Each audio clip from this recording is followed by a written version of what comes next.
Salam saudaraku yang diberkati Tuhan Yesus Kristus. Salam sejahtera bagi kita semuanya.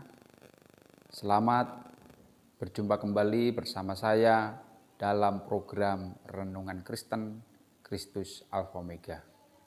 Kembali kali ini saya akan mengajak Bapak Ibu Saudara untuk merenungkan kebenaran firman Tuhan, di mana topik kita masih tentang memahami makna doa Bapa kami. Kali ini kita akan memasuki bagian yang kelima. Nah, di dalam Matius pasal 6 ayat 12 dikatakan di sana, ya, dan janganlah membawa kami ke dalam pencobaan, tetapi lepaskanlah kami daripada yang jahat. Nah, Bapak Ibu Saudaraku yang dikasihi Tuhan Yesus Kristus, kita perlu memahami makna bagian ini dengan benar. Jangan salah atau jangan keliru kita mengartikan. Pada bagian ini ada 2 poin yang ingin saya sampaikan. Yang pertama, janganlah membawa kami ke dalam pencobaan. Jangan pernah kita mengartikan atau jangan pernah kita berpikir bahwa kehidupan kita sebagai orang percaya itu selalu bebas dari masalah, ya, selalu tanpa masalah. Tidak, Bapak Saudara, ya, tidak. Karena sesungguhnya dalam hidup ini, Bapak Saudara, ya, siapapun kita, siapapun orangnya, baik itu hamba Tuhan, baik itu jemaat, bahkan orang yang belum mengenal Tuhan Yesus pun akan selalu hidup di dalam banyak masalah, banyak pencobaan, banyak pergumulan. Karena ini sudah, ya, hukum alami yang dihadapi oleh manusia. Karena manusia hidup dalam tubuh dosa, maka pergumulan hidup, tantangan hidup, cobaan hidup selalu ada. Jadi sekali lagi, bahwa jangan pernah kita berpikir hidup sebagai anak-anak Tuhan pasti bebas dari cobaan, pasti bebas dari masalah. Tidak, Saudara, ya. Yesus sendiri pernah mengalami pencobaan di padang gurun pada saat puasa 40 hari 40 malam. Murid-murid Tuhan Yesus, para rasul, di dalam pelayanan mereka selalu menghadapi banyak tantangan, banyak pergumulan. Hampir dalam mengiring Yesus mereka diperhadapkan dengan banyak cobaan, pergumulan. Ayub sebagai orang yang takut akan Tuhan, dia juga hidup dalam banyak pergumulan, bahkan luar biasa. Cobaan yang dihadapi begitu berat. Nah, jadi, ya, ayat di sini, Saudara, tidak mengatakan bahwa kita sebagai anak Tuhan harus bebas dari cobaan, ya. Jadi jangan pernah kita salah mengerti tentang kalimat ini, ya. Dan janganlah membawa kami ke dalam pencobaan, seolah-olah kita sebagai anak Tuhan tuh jangan sampai ada masalah. Tidak, Bu Saudara. Masalah pasti akan kita hadapi, ya. Hanya saja pencobaan yang dihadapi anak-anak Tuhan selalu bisa diatasi.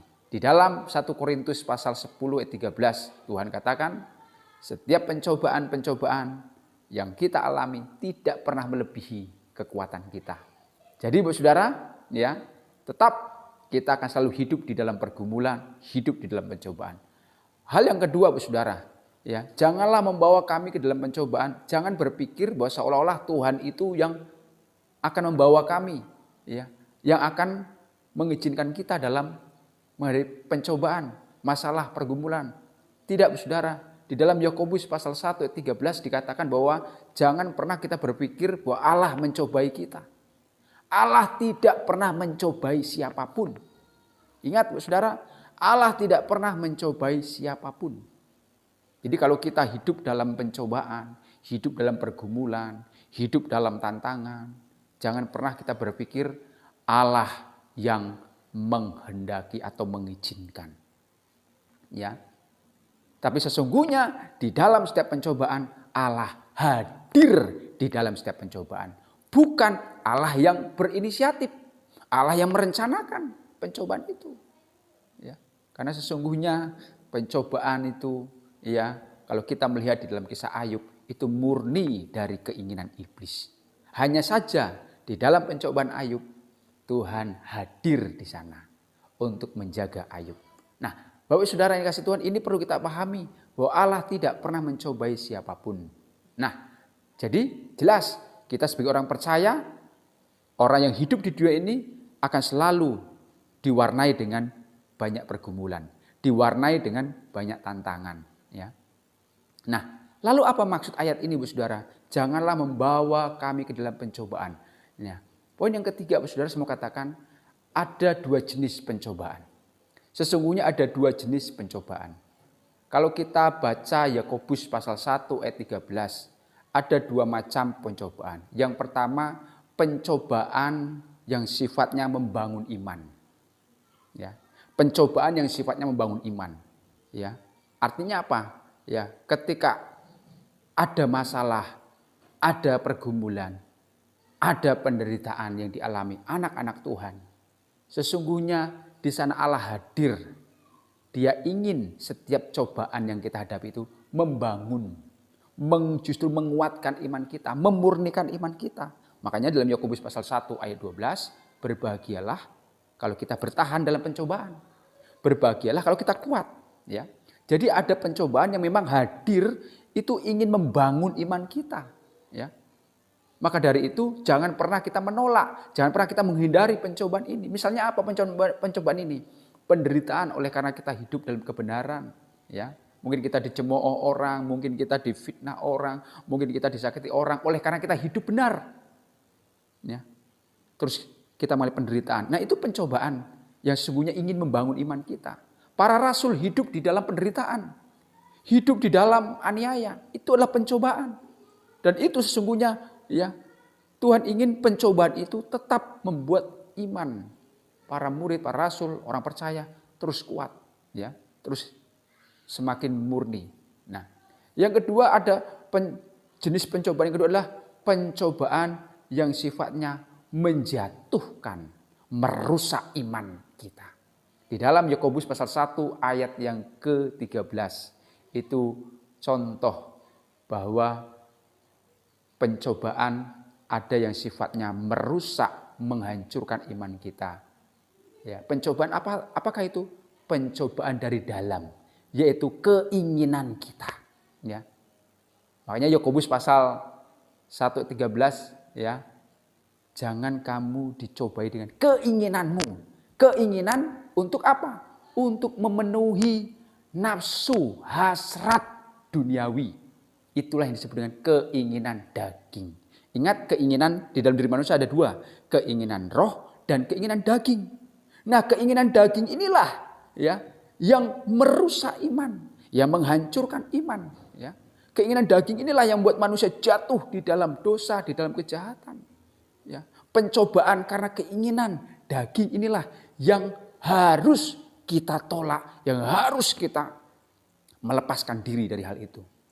Keinginan cobaan yang sifatnya mengerusak keinginan daging itu pernah dialami oleh Hawa. Adam dan Hawa. Hawa dicobai dengan keinginannya. Karena iblis berkata, kalau engkau makan buah ini kamu akan sama seperti Allah. Ada keinginan untuk sama seperti Tuhan. Dan keinginan ini terus dibuahi dan akhirnya apa? Melahirkan dosa. Ya. Daud pernah jatuh dalam pencobaan karena keinginannya mengingini istri Uria. Ya.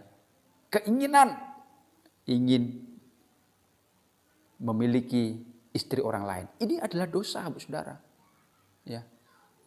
Yudas Iskariot, dia menghadapi pencobaan keinginannya untuk memiliki beberapa keping uang.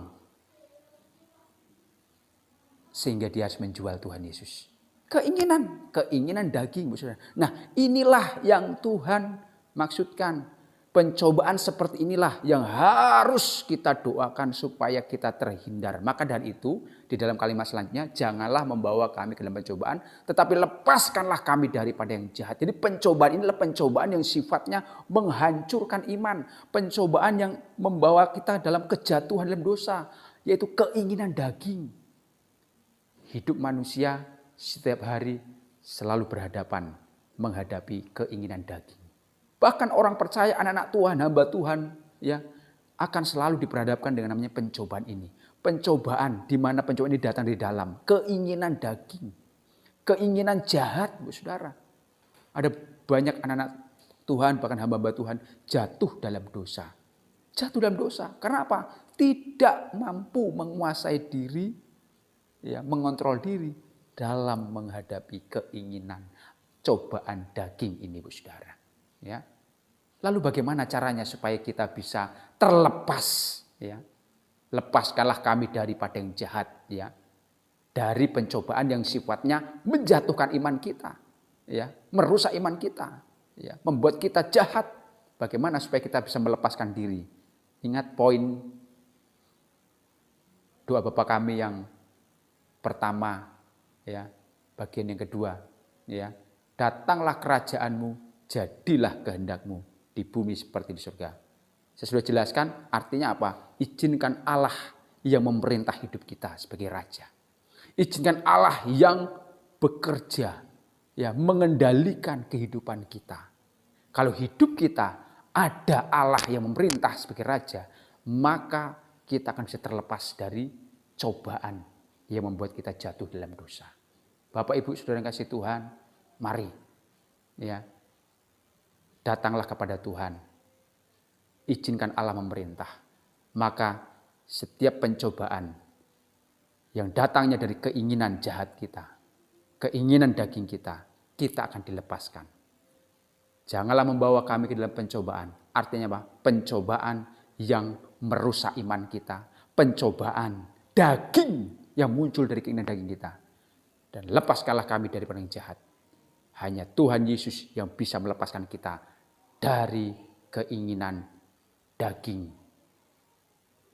Di dalam Yakobus, di dalam 1 Korintus pasal 10 ayat 13. Pencobaan-pencobaan yang kita hadapi tidak melebihi kekuatan kita. Kalau kita bersama dengan Tuhan. Allah itu setia. Dia akan memberikan kita kekuatan, dia akan memberikan kita kemampuan dalam menghadapi setiap pencobaan yang dari dalam keinginan daging kita. Kita akan bisa tolak, kita akan bisa lawan, dan kita bisa lepas dari itu semua. Kiranya firman Tuhan hari ini boleh memberkati kita semua. Mari bersama-sama kita terus hidup dekat dengan Tuhan, sehingga setiap pencobaan yang kita hadapi bisa kita lewati. Kita menjadi orang-orang yang lebih daripada pemenang. Demikianlah firman Tuhan. Kiranya Tuhan Yesus memberkati kita semuanya. Salam bagi kita semua. Amin.